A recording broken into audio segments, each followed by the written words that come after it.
En 2 domingos más nuevamente estaremos contando votos, esta vez de gobernadores, y la madre de todas las batallas se dará aquí, en la región metropolitana. ¿Por qué es tan importante? Porque son 52 comunas, con un padrón electoral de 5,8 millones de personas. Esto significa que él o la que gane será la segunda autoridad más votada después del presidente. La diferencia entre ambos en la primera vuelta fue tan solo de 56.000 votos. Saludamos aquí en nuestro estudio para nuestro debate a Karina Oliva del Partido Comunes, candidata del Frente Amplio. Karina, bienvenida, muy buenas noches. A todas y a todas también. Y saludamos también a este otro lado a Claudio Rego del Partido Demócrata Cristiano, candidato de Unidad Constituyente. Muy buenas noches. Buenas noches, saludos a todos los televidentes. Oye, ¿es verdad que los dos son cruzados? Sí, es cierto. Mira, esto lo tienen en común. Bueno, uno de ustedes será el primer o la primera gobernador o gobernadora de la región metropolitana. Y como este es el primer debate televisado que enfrentan, intentaremos que sea lo más ecuánime y con el fair play posible. Tenemos arriba nuestro cronómetro y la idea es que ninguno de los dos sobrepase, ¿cierto?, los tiempos de sus respuestas. Tendrán derecho a interpelarse, obviamente, y tendrán también derecho a responder a esas interpelaciones. Empecemos entonces. Partamos por hablar de seguridad. Uno de los temas probablemente que más complica hoy día la región metropolitana es el de seguridad pública y narcotráfico. Temas en los que el futuro gobernador o gobernadora metropolitano no tendrá atribuciones directas, y eso es importante decírselo a la gente para que no se crean falsas expectativas. Pero sí podrán abordarlos a través de política territorial. ¿Cuál es la propuesta para enfrentar este tema de cada uno? Partamos por las mujeres. Karina. Bueno, una de nuestras primeras preocupaciones, primero hay que decir que uno no tiene atribuciones del orden público, pero sí tenemos atribuciones para trabajar todas las determinantes sociales. ¿Qué queremos hacer? Primero vamos a convocar al Consejo Regional de Seguridad Pública, donde vamos a involucrar a alguien que es muy importante, que es el fiscal o Ministerio Público, porque aquí hay algo que decir. Sobre el narcotráfico, creo que es importante señalar que aquí se implementa una de las dificultades más grandes, que es la lógica sexista y patriarcal. ¿En qué sentido? ¿Dónde vemos la lógica sexista y patriarcal? Mira, quienes conducen las bandas de narcotráfico son hombres, quienes son la primera línea del microtráfico son mujeres. El 40% de las mujeres que hoy día están privadas de libertad en la región metropolitana es por microtráfico. Eso quiere decir que no se aborda el tema desde el fondo, sino que desde algo muy maquillado. Entonces ahí lo que estamos convocando es mejorar las condiciones para que el narcotráfico no sea una solución. Y eso significa revincular a las instituciones públicas con la ciudadanía. Claudio Rego. Mira, a ver, lo que hemos descubierto en el terreno es que la primera prioridad de los vecinos es hoy día el tema de la delincuencia, tanto narcotráfico como violencia a la mujer. Y nosotros hemos propuesto de verdad definirlo como un derecho humano básico para la población. ¿Qué significa eso? ¿Qué puede hacer un gobernador? 3 cosas. Primero, formular un plan integral de prevención del delito que tenga distintos componentes: fortalecer el trabajo comunitario a través de alarmas comunitarias y cámaras comunitarias, hacer un trabajo de revisión de sitios de eriazo e iluminación de la ciudad, hacer un trabajo psicosocial para poder rescatar a los niños que están desertando el sistema escolar o evitar que deserten. Y lo más importante, coordinar, y en eso estamos de acuerdo con Karina, coordinar a las policías de la región metropolitana. Ahora, eso es desde el punto de vista, si tú quieres, de la formulación de un plan. Aquí hay recursos también para poder invertir, por ejemplo, en coordinar todas las cámaras de televigilancia en la región. Y algo muy importante, el rol político. El gobernador va a tener que exigirle, y yo lo voy a exigir a Carabineros, que por primera vez tengamos una distribución justa de carabineros por habitante en comunas. Y segundo, exigirle al gobierno de turno que haga su pega en materia de control de armas y de lavado de dinero, que hoy día son los dos grandes temas ausentes en materia de seguridad. Hay que aumentar la dotación de carabineros en algunas comunas, que es uno de los temas de desigualdad que hay en la región metropolitana. Hay algunas comunas que tienen una gran dotación de carabineros y otras muy pocos. ¿Hay que aumentar eso, más allá de que eso no es resorte de ustedes? ¿Karina? A ver, creo que es importante definir algunas cosas importantes. Por ejemplo, ¿qué queremos hacer? Que nunca más pase que la delincuencia se va trasladando de comunas del sector oriente al sector poniente. Baja la delincuencia en los sectores como comunas de Las Condes, Vitacura, pero aumenta en Pudahuel. ¿Cómo lo vamos a hacer? Exigiendo, como bien dice Claudio, mayor dotación en otros lados, como en las comunas de Cerro Navia, Puente Alto, Conchalí, Los Espejos. Sin embargo, creo que es muy importante decir que acá no basta con eso. Necesitamos una distribución de los recursos de la comunidad, que el narcotráfico no sea una una solución para las familias, que no sea que entregue los medicamentos, que sean las instituciones públicas. Y ahí es donde tenemos que actuar. ¿Cómo se hace eso desde la gobernación? Por ejemplo, necesitamos porque es la ausencia del Estado. Es la ausencia del Estado, por cierto. Lo que nosotros queremos hacer es redistribución de los recursos del gobierno regional con los municipios, pero al mismo tiempo vamos a trabajar con los alcaldes y alcaldesas para una nueva ley de rentas que no tengan que depender del Fondo Común Municipal. Y ahí vamos a trabajar con la y los parlamentarios, que es muy importante esta interseccionalidad, gobierno, regional, parlamento, municipios, pero también ministerios. Claudio. Yo creo que hay que separar dos temas completamente distintos. Uno es el desigual financiamiento municipal que existe hoy día, en el cual se requiere una reforma legal que escapa a las competencias del gobernador. Y la otra es lo que hace Carabinero con su personal. O sea, es absolutamente incomprensible que en Vitacura haya un carabinero cada 500 habitantes y en Cerro Navia uno cada 1.200. ¿Por qué? ¿Cómo se hace eso? Bueno, eso es lo que tenemos que hacer en una mesa de trabajo con ellos. Y segundo, que para mí por lo menos es muy importante, es que tenemos que ser capaces de entender que hay situaciones territoriales que confluyen en la delincuencia. Te voy a poner un ejemplo. Bajos de Mena. Bajos de Mena es un lugar que concentró durante mucho tiempo no solamente índices altos de delincuencia, sino que también gran deterioro urbano. ¿Qué propusimos nosotros? Un plan integral, es decir, por primera vez en la historia, coordinar al Ministerio de Obras Públicas, al Ministerio del Interior, a Salud, a Educación, en un plan de regeneración urbana en que el control policial fuera solamente un componente, pero también renovación urbana, trabajo comunitario, jardines infantiles. Entonces yo digo, no todo es represión. También hay regeneración urbana en el cual el gobernador va a tener un rol fundamental. Porque el problema en Santiago es que cada ministerio trabaja por su cuenta y sin hablar con el de al lado. Hablemos de la zona cero, que es parte, ¿cierto?, de la región metropolitana. ¿Qué medida proponen para recuperar, para retomar el control de Plaza de Armas? Claudio. Mira, a ver, yo creo que hoy día en materia de la Alameda y particularmente la Plaza Italia, yo te diría, hay tres cosas que tenemos que establecer. Una de principio, que el derecho de manifestarse pacífico en democracia siempre tiene que ser respetado, pero que eso no comprende la destrucción y la violencia que hemos visto en el último tiempo. Ahora, desde el punto de vista, eso tiene que ver entonces con control policial, sí, que tiene que ver con la policía y tiene que hacerlo de manera inteligente y con respeto también a los derechos humanos. Ahora, desde el punto de vista urbano, cuando nosotros estábamos en la Intendencia propusimos un plan integral de renovación de la Alameda Providencia que establecía reconocer y darle un nuevo significado a ese espacio que era hoy día la Plaza Italia, que más bien es como un jardín. ¿Pero ahí quedó ese proyecto? Bueno, este gobierno, como otros proyectos, los paralizó simplemente porque venían del gobierno anterior. Y si algo hemos querido decir es que la ciudad no se construye cada 4 años, hay que prolongarla en el tiempo. Entonces, recuperar ese proyecto que permite reconocer la vocación de manifestaciones masivas que ha tenido ese lugar antes del 18 de octubre. O sea, el deporte, la cultura, las manifestaciones políticas, y es un tema que se debería retomar sin duda alguna para adelante. Y por último, yo creo que hay que hacer un trabajo de verdad de apoyo a todos los comerciantes del sector que se han sentido absolutamente abandonados por el Estado durante este año y medio. Karina. A ver, a nosotros nos parece importante primero asumir que, por ejemplo, abordar el narcotráfico, abordar las manifestaciones significa un cambio en el paradigma carabinero. Porque, por ejemplo, en el narcotráfico también tenemos la corrupción al interior de esta fuerza y que uno de los problemas que tenemos, por ejemplo, es el tráfico de armas. Y cuando hablamos de la zona cero, lo que tenemos que pensar, nosotros queremos reconstruir un centro cívico democrático donde haya también un memorial por los derechos humanos, que es muy importante porque lo que ocurrió en nuestro país no es menor. Pero al mismo tiempo un lugar de inyección económica para la y los locatarios que están en la zona, para la y los vecinos, para que se sientan protegidos, pero al mismo tiempo donde manifestarse no sea un problema. O sea, creo que es el colmo de una democracia muy débil cuando un problema social y político se aborda con orden público, cuando la propiedad privada se mira en el mismo tenor como si fuera la vida de las personas. Y es ahí donde, por cierto, no tenemos confluencia con el gobierno. Sin embargo, primero, el derecho a manifestarse es importante, que la ciudadanía se sienta que el Estado no es su adversario, y ahí un rol muy importante que vamos a tener desde el gobierno regional para que la gente se sienta partícipe en los procesos democráticos, no que los expulsamos. Pero tenemos que, quiero preguntarles, les sumo una pregunta. Ustedes van a asumir el 14 de julio, ¿cierto?, como el que gana, digamos, como nuevo gobernador. ¿Qué hay que hacer en lo inmediato para enfrentar lo que pasa todos los viernes en Plaza Italia? ¿Hay que acostumbrarse o asumir, resignarse que no se puede circular por ahí, que está tomada Plaza Italia?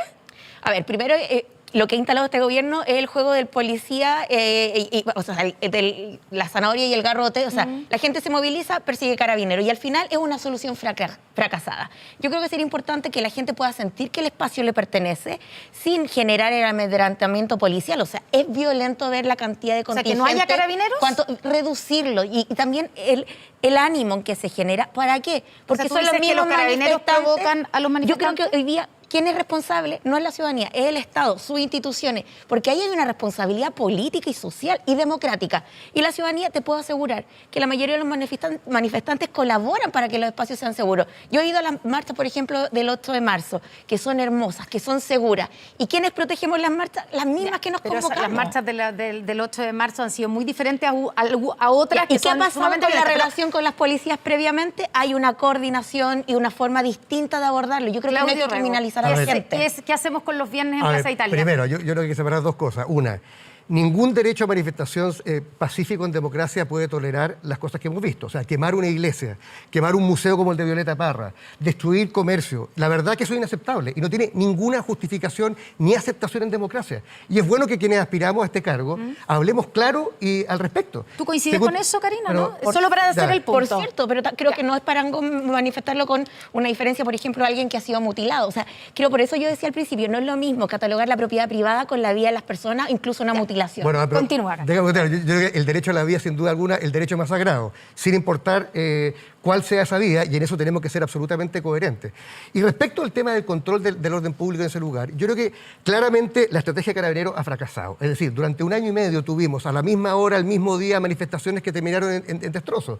La pregunta es, ¿no se podrá invertir más en inteligencia? En vez de tener tanto carabinero hoy día ahí en una suerte de fuerza represiva, tener un trabajo más de inteligencia para poder desarticular a aquellas personas que van a destruir.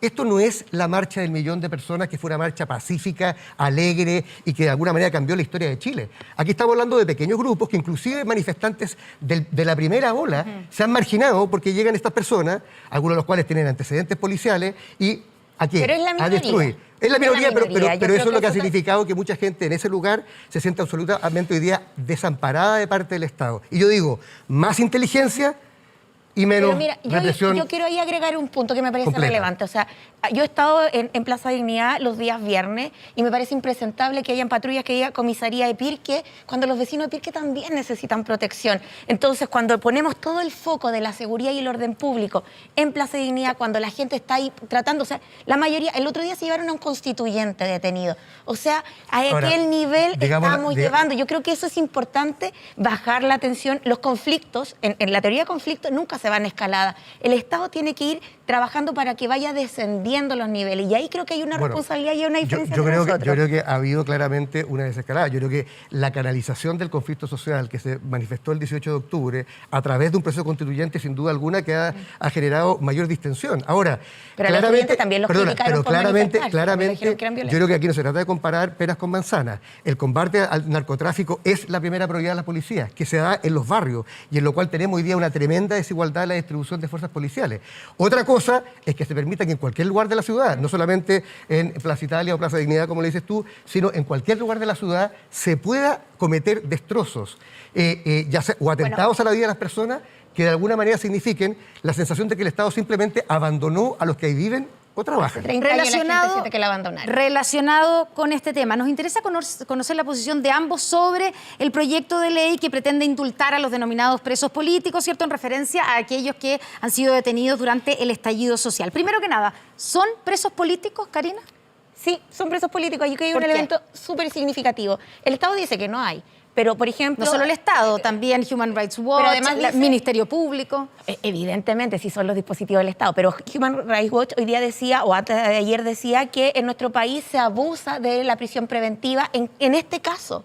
Y eso es muy importante. ¿Y a quiénes están detenidos? Personas jóvenes que están de sectores populares, que se estaban manifestando el 18 de octubre, que no hay claridad, que hay incluso una prisión preventiva sin motivo, sin causa, por Pero, una Karina, según las cifras que fueron presentadas también por el Ministerio Público, son 25 los imputados que están en prisión preventiva. Aunque fuera uno. Pero los delitos por los que son investigados incluyen lanzamiento de bombas Molotov, incendio, porte ilícito de armas, homicidios frustrados, entre otros. Hay que indultar a personas que están acusados de este tipo de delitos? Porque primero, si son delitos comunes, todavía, sí, son acusados, están imputados en proceso probatorio donde no han habido pruebas. Y eso es lo más complejo de nuestro poder judicial. Creo que ahí hay un tema muy importante, porque cuando se violan los derechos humanos o cuando el Estado garantiza de menor manera los derechos constitucionales, cuando no hay medidas probatorias, cuando se insiste, hay jóvenes que llevan, por ejemplo, sin antecedentes, más de un año detenidos, personas, no solo jóvenes, hoy hay otras personas como sobre los 40 años. Entonces, el Estado también ha dicho que no ha violado los derechos humanos y hemos visto que hay personas que han perdido sus ojos, que han sido agredidos, que hay violaciones dentro de las de las comisarías. Es decir, creo que acá no es menor cuando se está cuestionando el Estado de Derecho. Y ahí hay una responsabilidad nuestra de proteger el Estado de Derecho, profundizarlo. Al Estado, por cierto, siempre hay que cuestionarlo, siempre hay que interpelarlo y a sus poderes también, porque la ciudadanía no tiene con qué defenderse. Claudio Rego, ¿son presos políticos? ¿Hay que indultarlos? A ver, un preso político es una persona que está detenida por sus ideas. Y yo creo que en Chile no lo hay, y si lo hubiera, tiene que ser liberado inmediatamente porque va en contra de la democracia. Ya lo pero hemos estas dicho. personas que, Bueno, los imputados que están en... Déjame terminar. O sea, yo he dicho que claramente si hay una persona que está presa por su idea, debería ser liberada. Hasta ahora, lo que yo he escuchado en los antecedentes, Karina dijo el otro día por las redes sociales que eran 2.500 personas privadas de libertad, la verdad es que son 37, de las cuales 11 son uniformados, pues violación a los derechos humanos, y 26 son estas personas que estamos hablando. Ahora, interesantemente, de esas 26 personas, el 82% está condenada previamente por otros delitos. Entonces yo digo, a ver, cuando uno da una libertad provisional a alguien, que en principio debería ser la norma, es primero, cuando se trata de una falta menor, y segundo, cuando la persona no tiene antecedentes previos que lo establezcan como un peligro para la sociedad. Si alguien ha cometido delitos previos, si está acusado de quemar, un museo o una iglesia, o de atentar contra la vida de otra persona, o de haber matado a una persona, como de hecho hay un caso de un chofer de bus que terminó muerto dentro del bus por una bomba Molotov. Bueno, esos son delitos tan graves que siquiera sostener de que es una injusticia que estén detenidos es desconocer de que la persona es libre de poder hacer las cosas que hace y también tiene que asumir las responsabilidades. Ahora, dicho lo anterior, yo creo que en vez de hablar en general, porque aquí el problema es que los eslogan se lo llevan todo, yo digo, ok, digan cuáles son los casos específicos en los cuales supuestamente no correspondería la libertad, la prisión preventiva, y que se investigue. Pero eso no es lo mismo que decir borrón y cuenta nueva, y aquí no hay ninguna responsabilidad. Pero, por ejemplo, te voy a dar el caso. Oye, solamente quiero decir lo siguiente. Yo creo que hoy día lo que pasó en ese lugar, independiente del origen que haya tenido, una buena causa como la transformación de Chile, no podemos confundirlo en legitimar la violencia como un instrumento de acción política en el país. Eso es lo que creo que no puede hacer. Ahora, si hay que agilizar algún proceso judicial, que se agilice. Pero en casos específicos, y no diciendo al voleo, que son 2.500 personas detenidas con prisión preventiva. Claudio, no se equivocó inmediatamente. ¿Se equivocó Yarna Proboste al plantear este proyecto? O sea, lo que yo le escuché a ella, lo que ellas están pidiendo es que se revisen los proyectos y han decidido hablar con los tribunales de justicia, precisamente para que se puedan agilizar las causas. Sí, pero el proyecto que plantearon es un proyecto de indulto general. Pero lo que ella yo le he escuchado a ella en los últimos días, que ella no está por el indulto de delitos graves. Y en eso estamos absolutamente de acuerdo. Oye, Karina, a mí me da risa algo. Yo creo que igual, Claudio, sería bueno que releyera todos los tweets porque además lo aclaramos. Da lo mismo si son 2.500, 1, 10 o 100. No, pero igual 2.500 distintos. Pero lo aclaramos. No da lo mismo porque uno tiene que ser muy riguroso con las cifras. Pero cuando hablamos de violación a los derechos humanos, da lo mismo si sea 1 o 100. Voy a dar el caso. Matías Fuentes, 20 años, estudiante de Los Espejos, sin antecedentes, 14 meses detenido en prisión preventiva, absuelto porque no hay medidas probatorias. Y eso se repite en muchos de los casos que hoy día están. Entonces creo que cuando el Estado viola los derechos humanos, cuando ocupa la justicia para limitar la discusión social y política que se da en las calles, creo que es deslegitimar... Pero déjame terminar, Claudio, porque no te interrumpí. Creo que es deslegitimar la movilización social. Por cierto que nadie está de acuerdo con que la violencia se ocupe. Creo que es muy importante y creo que es más grave que le bajemos el perfil por las cantidades cuando hay personas, incluso un menor de edad, estaba absuelto y el Ministerio Público, en conjunto del Ministerio Interior, insisten cuando no tienen medidas probatorias y tienen menores de edad a jóvenes, a una persona de 38 años detenida, después son absueltas porque no hay medidas probatorias. Pero cuando son jóvenes o el hijo de un político, sale inmediatamente y queda absuelto. Cuando pasa con Carabineros, o sea, con el caso de Larraín, el caso de Larraín, o sea, hay justicia para ricos y hay justicia para pobres. Eso es lo que se ha instalado. Claro, entonces, yo creo que hay que dejar de llamar o maquillar las situaciones. ¿Hay un debilitamiento de nuestra democracia? La hay. Nuestros tribunales están ocupando las situaciones políticas, o sea, está cuando políticamente la justicia también, yo creo que hay que ser muy tajante en esto para proteger la democracia. Yo creo en el Estado de Derecho, creo que cuando se cometen injusticias, por ejemplo, como ocurrió en el caso de Catrillanca o en el caso de Huracán, los tribunales han funcionado y han sancionado duramente a los funcionarios del Estado que han abusado de su poder. Ninguna democracia puede soportar que un funcionario público que está dotado de la confianza de todos los ciudadanos abuse del poder. Y esos son casos de, sobre todo cuando tienen poder de armas, y esos son casos claramente de violaciones a los derechos humanos. Ahora, yo creo que lo peor en esta materia es generalizar y meter a todo el mundo en el mismo saco. Distinto es la persona que roba una bicicleta, que muchas veces tiene una pena muy gravosa, mucho más que las clases de ética que le dan a un empresario que comete una colusión o un financiamiento ilegal de la política, del caso de una persona que comete un delito grave. Yo creo que en la medida que separemos y tengamos una condena clara a lo que es la violencia aguda que hemos vivido, me parece que vamos a ir en la dirección correcta. ¿Sabes por qué? Porque, volviendo al caso de los gobernadores, el gobernador no tiene tuición, hemos hablado 20 minutos de un tema que no tiene ninguna tuición el gobernador. No, pero es importante cuál es la postura de ustedes. Sin duda alguna, pero lo que quiero decir es que nosotros cuando pensamos, por ejemplo, en el trabajo de seguridad de las poblaciones, lo que yo esperaría es que el gobierno regional también pueda influir en el tipo de policías que vamos a tener en las poblaciones. Aquí requerimos una policía que sea una policía comunitaria, que trabaje con la comunidad y que entienda que su labor es prevenir la prevención del delito. En Chile, ¿sabes cuánto se gasta en prevención? 1 de cada 10 pesos. Y 9 pesos en represión. Y los resultados están a la vista con un aumento de 26% de homicidios. Quiero terminar con el tema, Claudio, para terminar y cerrar este capítulo y entrar precisamente a eso otro, de los indultos. A los condenados por incendiar el metro, Karina, ¿hay que indultarlos? O sea, todavía no está claro, no hay condenado. Hay un condenado por lo menos, en el Metro Pedrero. Pero no, en el Metro Pedrero. Sí, porque el profesor, que el que primero había sido absuelto y que ahora está nuevamente en revisión. Creo que ahí es un sobrino con su tío. Sí. El tío está absuelto, pero el hijo está condenado. O sea, el sobrino está condenado. Sí, y él siguió, fue absuelto y se pidió la nulidad del juicio.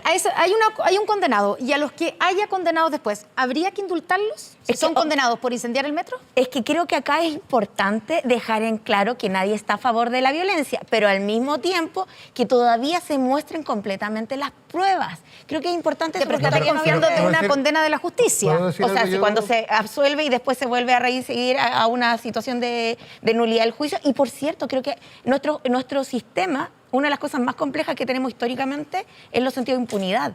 Creo que es muy importante abordarlo. Claudio. Mira, yo creo que en esto es importante que la gente que nos está viendo tenga posturas claras. Yo creo que si nosotros indultamos a alguien que destruye algo tan importante para la ciudad, además para la justicia social como el metro, la señal que estamos dando es que eso debe quedar impune. Ahora, que sea un juicio justo, con el Estado de Derecho, con posibilidad de defenderse, pero si al final la condena es firme, lo que Karina no ha sido capaz de decir hoy día es que no está dispuesto a indultarlo. Lo mismo que en quema una iglesia, no me importa la confesión de la iglesia, que quema un museo, no me importa la naturaleza del museo. Yo creo que al final lo que tenemos que entender en Chile de que la violencia como instrumento de acción política no debe ser tolerada por nadie. Y eso va desde la violencia verbal, la violencia física, la funa, en fin. Yo creo que o desterramos eso o la convivencia democrática no va a ser posible en nuestro país. Y en eso hay que ser claro y tajante. Distinto es el caso de otros tipos de delitos, que los cuales a mí, la verdad, es que me genera indignación que delitos de cuello y corbata en este país no tengan ni un día de cárcel, mientras que otros delitos, que son delitos más bien económicos contra la propiedad, terminen con personas de muy bajos recursos recluidas por mucho tiempo. Karina, pero eso es distinto. La señal frente al tema de la violencia tiene que ser clara y categórica, que no es un instrumento válido para hacer el cambio social. Al menos yo como gobernador no me parece que sea. Karina, Entonces, ¿quieres responderle a Claudio? sí, Porque te interpeló diciendo que no fuiste capaz de decir claramente que no hay que indultar. Es que yo creo que en el acá, caso de los que creo que queman todos el metro. los casos que se están viviendo hoy día en justicia por el tema del estallido social en adelante hay que revisarlos con pinzas completamente. Sin embargo, creo que es un doble estándar, porque no lo dices del ex ministro de Morcilla que recibió un caballo por los casos de las casas Copeva. Y ahí hay un delito de cuello y corbata, y ahí se quedó impunidad. Perdóname, Karina, tú estás poniendo una vez más palabras en mi boca. Yo digo, todo delito de corrupción, de cuello de corbata, debiera tener pena de cárcel, inclusive la colusión en Chile. Ahora, distinto del caso tuyo, porque tú dices que siempre el proceso es un proceso absolutamente raro. La pregunta es, si se comprueba que una persona, en uso de sus facultades, fue y quemó una estación de metro que beneficia a los más pobres de la ciudad, ¿tú estás por indultarlo? Si se comprueba en juicio que no es declarado nulo. Si se comprueba que lo cumplió, evidentemente que no, Claudia. Es que deja de esas caricaturas, creo que es súper importante, porque lo que no está claro en el procedimiento son las medidas probatorias, sobre el procesamiento. Yo digo en un juicio que esté probado. Pero es que esa categoría creo que es una caricatura para zafar de una situación que hoy día está débil, que es nuestro procesamiento. Mira, el proceso judicial... Te voy a poner un caso. No puede ser que uno respete el sistema judicial unos días cuando condenan al carabinero en Catrillanca y otros días no la cuestione completamente cuando condenan a otra persona. Te pongo un caso. Cuando el fiscal nacional plantea que hay que adelantar los juicios por cuello y corbata de corrupción en la política, pero todavía tiene jóvenes procesados sin medidas probatorias, evidentemente que hay dudas, porque hay un interés político. Y eso es lo que la ciudadanía termina diciendo, que a ti te preocupan más los delitos de propiedad privada que la vida de las personas. No, a mí me preocupa la vida de las personas. ¿Tú crees que las personas que se quedaron sin metro son personas ricas? Son personas pobres que vienen de la periferia de la ciudad. Esas son las personas que han tenido que andar 2 horas en metro. Pero son las mismas personas que más criminalizan, las de los sectores populares. O sea, pero mira, pero yo creo que nosotros tenemos una ciudad que es una ciudad y una región y un país que es muy desigual. De eso no cabe la duda. Y tenemos un sistema judicial que no sanciona con la misma severidad cierto tipo de delito. En eso estamos de acuerdo. Claudio y Karina, vamos a hablar precisamente de eso, de la desigualdad territorial. Y quiero preguntarles, ¿ustedes sí van a tener la potestad de promulgar los planos reguladores y regionales, ¿cierto? Regionales y comunales. No. Solamente el plan regulador metropolitano de Santiago. El metropolitano, pero eso va a fijar las reglas para cómo se desarrollen el resto de los planos reguladores. Es un marco de regulación. Mi pregunta es, ¿debiera ser obligatorio incluir cuotas para viviendas sociales en cada una de las comunas? Karina. A ver, creo que es importante primero manifestar que una de las complejidades que tenemos es que nuestra región expulsa a la gente. Muy bien lo decía Claudio hace unos días atrás, que el plano regulador metropolitano no se ha avanzado en mucho tiempo. Incluso cuando él fue intendente no se avanzó. Y aquí lo que no podemos seguir es ampliando el plano urbano, o sea, que terminando con la zona agrícola, lo que tenemos que construir es límite, y tenemos que trabajar políticamente, por el rol político que tenemos, una regulación, por ejemplo, a la especulación del suelo. Hoy día sale más caro el suelo que construir una vivienda social. Y ahí lo que tenemos que hacer es una política donde la ciudadanía no solo construir vivienda, sino que generar polos de desarrollo, de economía circular, para que la gente no solo tenga que, por ejemplo, que la expulsa para trasladarse al sector oriente a trabajar. Pero para evitar que las viviendas sociales se concentren en las periferias, como es hoy día, ¿cierto? Vuelvo a decir mi pregunta. En los planos reguladores, ¿hay que establecer cuotas para viviendas sociales en cada una de las comunas? Por ejemplo, en Vitacura y Las Condes no existen las viviendas sociales básicas. Recordemos eso sería un mecanismo, la pelea que tuvo Joaquín Lavín en su momento. La cuota sería importante incluso para frenar la especulación del suelo y ponerle un control a que aquí se especula y solo ¿Cómo se pone un control al precio Primero, del suelo? como pasa en la mayoría de las partes del mundo, en la constituyente, creo que es muy importante en las constituciones limitar ese fenómeno. Pero además, por ejemplo, un vecino que vive en el Cerro 18 de Lo Barnechea hoy día no puede seguir viviendo, un joven ahí que toda su familia lo ha vivido. ¿Por qué? Porque no tiene acceso a poder pagar una vivienda de 6.000, 8.000 metros UF. Mira, yo creo que es muy importante saber lo que puede hacer el plan regulador metropolitano y lo que no puede hacer. Lo que tú dices no lo puede hacer como plan regulador metropolitano. Establecer las cuotas de vivienda social. No se puede hacer, eso tiene que hacerse a través de otra política o planes reguladores comunales o eventualmente a políticas del Estado, en las cuales el Estado chileno tiene que avanzar radicalmente. O sea, ¿pero debiera irse para allá? Absolutamente. Parte de la segregación que tenemos hoy día en Santiago tiene que ver con que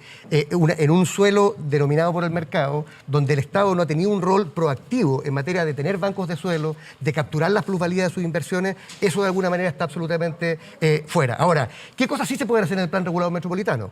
Por ejemplo, establecer los límites de la ciudad, establecer un cordón verde de la ciudad, establecer las zonas de remoción en masa, que hoy día tenemos un problema con el cambio climático. O sea, yo creo que el plan regulador metropolitano debería ser la gran oportunidad que tengamos para poder revisar la visión de región y ciudad que tenemos, con todos los componentes ambientales y también socioeconómicos. Ahora, lamentablemente el Estado no le entregó al gobernador regional el Servio Metropolitano, que es algo que yo voy a pedir si soy electo gobernador, porque esa es la herramienta operativa. ¿Para qué? Para buscar terrenos públicos, para hacer inversiones, para hacer proyectos mixtos. O sea, hoy día yo creo que el Estado perfectamente podría hacer, como hicimos en Peñalolén en muchos sectores, cuando yo era alcalde, proyectos en los cuales se integren barrios de sectores medios y altos, o como lo estamos haciendo ahora en la ciudad bicentenario de Cerrillo, que tenemos hoy día un parque y la posibilidad de desarrollar 250 hectáreas bien conectadas, también con vivienda mixta en la ciudad. Hablemos de la segunda vuelta del próximo 13 de junio. Según los resultados de las elecciones, Karina tiene más posibilidades, más opciones de ganar si uno suma los votos ¿Por de qué? Maltés. Pero lo voy a explicar, pues, a ver qué lo voy a poner. Si uno, Está sesgada aquí el panel. si uno, cosa. voy a decir, si uno suma los votos de Maltés, que entiendo que le entregó el apoyo a Karina, a Joanant no lo ha entregado, entiendo yo, pero si lo sumamos hacia allá, Yo entiendo que Maltés tampoco ha entregado los votos. a nadie. bueno, vamos a plantear ese tema. Karina tendría entonces más votos que Tranquila. los votos de Orrego más Chile Vamos, digamos, y Unidad Constituyente. ¿Cómo se enfrenta ese escenario donde necesita conquistar Claudio Orrego los votos de la derecha, pero también evitar que se le vayan los del Partido Socialista? Mira, a ver, primero creo que la formulación de la pregunta lleva equívocos. A ver. Aquí hay más de 1 millón de personas que no votaron Por ninguno de ustedes por dos. otros dos. Votaron por otros candidatos. Sí. Y esas personas tienen conciencia, tienen libertad y no son dueñas de nadie. Ni de los candidatos, ni mucho menos de los partidos. Y el deber de un candidato es ir a hablarle a esas personas. ¿Y cómo se le habla a esas personas? Se le habla con argumentos. Te voy a poner un ejemplo. En materia de medio ambiente. Aquí una cosa es decir en materia de medio ambiente que es muy importante, que queremos una ciudad verde, y otra cosa es hacer propuestas concretas. Yo leí atentamente el programa de Karina. En todo el programa no hay una sola palabra respecto al tema del agua, respecto al tema del cambio climático y respecto al tema de los humedales. ¿Por qué digo esto? Porque la región metropolitana tiene un problema de crisis hídrica y de cambio climático tremenda. Nosotros hemos hecho 12 propuestas fundamentales al respecto y además hemos recogido una de Natalie, recogido una de Natalie Joanant, ¿Ya? que establece la declaración de una crisis, de una emergencia climática de la región metropolitana. Ahora, yo no digo con eso los votos de Ñañán van a venir para acá. Lo que estoy diciendo es que cuando le hablemos al electorado, le vamos a mostrar hoy día las alternativas y la trayectoria. ¿Pero usted reconoce que necesita para ganar los votos de la derecha? No, yo necesito los votos de personas que votaron por otros candidatos. Y yo voy a ir a buscar todos los votos sin tocar la puerta de ningún partido. Y creo que hacer lo contrario Ya, es pero faltarle el Mario respeto. Desbordes dijo que usted era el candidato de Chile Vamos. No, eso no yo lo escuché, lo que dijo que él votaría por mí. Ya, ¿y cómo? Ahora, como también Benito Baranda va a votar por mí. O sea, yo creo que aquí la caricatura que se ha tratado de mostrar, de decir de que uno es el candidato de un sector, creo que le falta el respeto a los electores, a ciudadanos. Por ejemplo, Claudio Castro sacó el 92% de su comuna. La pregunta es, ¿votó la derecha por él? Claro, votó gente de derecha, gente de izquierda y gente de centro. ¿Por qué? Porque creyeron que él tenía el mayor liderazgo y la coherencia y la capacidad para llevar a cabo ese proyecto. Ahora, no entiendo por qué en el caso de él la transversalidad es una virtud y en otro caso podría ser un defecto. Yo al menos voy a ir a buscar todos los votos con argumentos, con mi programa y con mi trayectoria. La gente me conoce y sabe que yo al menos digo lo que hago y hago lo que pienso. Karina Oliva, hoy día en su acto de campaña llegaron Boric y Jadwe, los dos candidatos presidenciales a apoyarlo. ¿Cuál es su candidato? Alcalde electo. No, yo aquí No, lo he estaban dicho... los dos, estaba Boric y estaba Jadwe de candidato presidencial. pues, están los dos candidatos presidencial, Ya. pero ¿Usted también por están quién los va? candidatos a alcalde. Creo que es importante, yo aquí he dicho, yo estoy por la primaria de Apruebo Dignidad. Nosotros estamos trabajando para esa primaria y nosotros estamos trabajando tanto con Gabriel como con Daniel, porque es importante convocar a proyectos. Yo creo que aquí hay muy importante lo que decía Claudio. Yo creo que nadie es dueño de los votos, de nadie. Ni siquiera nosotras de los votos que sacamos, ni Claudio de los que sacó. Uno nunca sabe cómo incluso la ciudadanía se puede convocar. Y creo que sí es importante decir que tenemos una diferencia en esto, que es muy importante. Primero, que no solo basta con escribirlo, sino con hacerlo. Y yo creo que ahí tenemos una diferencia. Tú hablas de la crisis hídrica, pero cuando los vecinos del Cajón del Maipo te pidieron que te sumaras al recurso de protección, tú dijiste que no y guardaste silencio. Y ahí, aquí en la región metropolitana, la crisis hídrica no es que hay sequía, hay saqueo, como lo dice Rodrigo Mundaca en Modatima. Entonces, y no solo cuando hablamos del términos medioambientales, de lo que significa el agua. Cuando hablamos de los vertederos, los espacios, por ejemplo, de los rellenos sanitarios, como también la recomposición incluso, de hacernos cargo de reducir la carga de residuos que tenemos en la región metropolitana, que es la más alta de residuos domiciliarios de toda América Latina. Entonces creo que es importante en este caso que hoy día convoquemos a la gente a participar. No solo que le digamos, porque tu experiencia, para que tú pudieses aprender, las consecuencias las hemos vivido personas como yo y de la mayoría de la región metropolitana, tanto habitacional, medioambiental, porque así es re fácil tener experiencia. Hay una equivocación de parte tuya. Primero, el recurso que se presentó era sobre la contaminación de las aguas del río. que lo que le correspondía al intendente era mandar un oficio de la superintendencia, que es la entidad técnica, que señaló que no lo era. Haber declarado las aguas contaminadas, en el caso de Loío, significaba suspender el suministro de agua al 70% de la ciudad. Eso no ocurrió. Nunca se pronunció, mientras yo era intendente, ningún recurso respecto de la viabilidad de Alto Maipo. Ahora, te digo algo más. Yo creo que hoy día, es un proyecto que además se aprobó cuando yo era alcalde de Peñalolén y yo estaba luchando contra la planta de Metrogas, cosa que al final nunca se ocupó. Yo soy de las personas que creo hoy día que en el caso de Alto Maipo, habida la crisis hídrica de Santiago, habido los temas de cambio climático, hay que revisar ese proyecto, pero de acuerdo, obviamente, a las normas ambientales. Pero sí, cuando fuiste intendente también se estaba diciendo que ya había crisis hídrica y que estábamos en fenómeno de cambio climático. Entonces, uno puede tener opiniones personales, pero no hechos personales. Ese recurso no era sobre Alto Maipo, era sobre contaminación de agua y se demostró que no había contaminación de las aguas. Ahora, muy distinto es no entender que la cuenca del Maipo es una cuenca que hay que proteger. Y eso significa desde proteger los glaciares, la cuenca completa y además ¿Y por qué los ahora humedales. es importante cuando fuiste intendente? No? Se nos acabó el tiempo. Ahora, lo interesante sería que tú pudieras pronunciar alguna propuesta al respecto, más que solamente... La hemos hecho, Claudia. Vamos a... Se nos acabó el tiempo. Quedaron algunos temas afuera, es evidente, pero les queremos agradecer. Claudio Rego, Karina Oliva, muchas gracias por haber estado Gracias a disponibles ustedes. para debatir aquí en Estado Nacional. Seguimos contigo, Matías.